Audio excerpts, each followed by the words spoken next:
So I had some messages on social media asking me what was in my spinach artichoke dip and to make a video on it. So let's get into it. A half a cup of sour cream and a half a cup of mayonnaise. You want equal parts of both.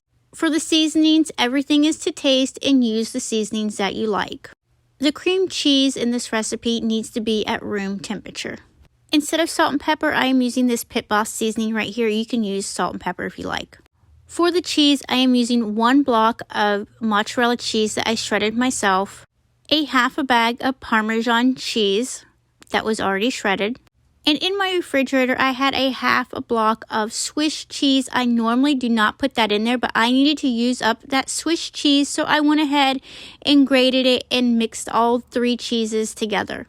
Right here, you see me using a hand mixer. You can mix that by hand. I just wanted to make sure everything was blended well together. 1 block of frozen spinach thawed out. You want to make sure you squeeze all the water out, and it should look like that. And take out anything that looks disgusting, like that brown green piece that I had there. Roughly chopped artichoke. We're going to mix everything together. 2 to 3 tablespoons of chicken broth or chicken stock. I had better than bouillon cube in my jar. It was empty, so I just put a little water and swish it around, and that's what I use. You don't want much liquid there. You just want it for the flavoring. Give everything a really good mix. Don't use all that cheese. Save back some of the cheese for the top.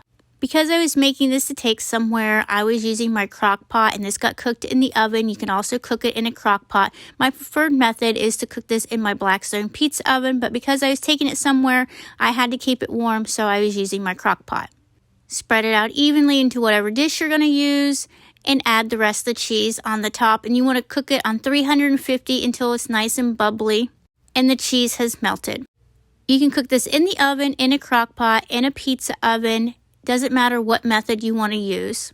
At the end of this video, you will see a video clip of me making this earlier on this year and it being cooked in the pizza oven. This is my preferred go-to dish that I make all the time, and I cook it in multiple ways. And I've been making this for a very long time.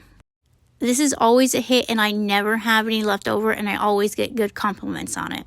So let me show you, if you're cooking this in the crock pot, you need to do this. Get a paper towel and put over the top of it, and then put your lid on, or use a kitchen towel. This is going to keep the moisture out and from the water dripping into the crock pot, because if you don't, all that water is going to drip down in there, and it's going to be like a soup. You don't want that. And here's the artichokes that I roughly chopped up.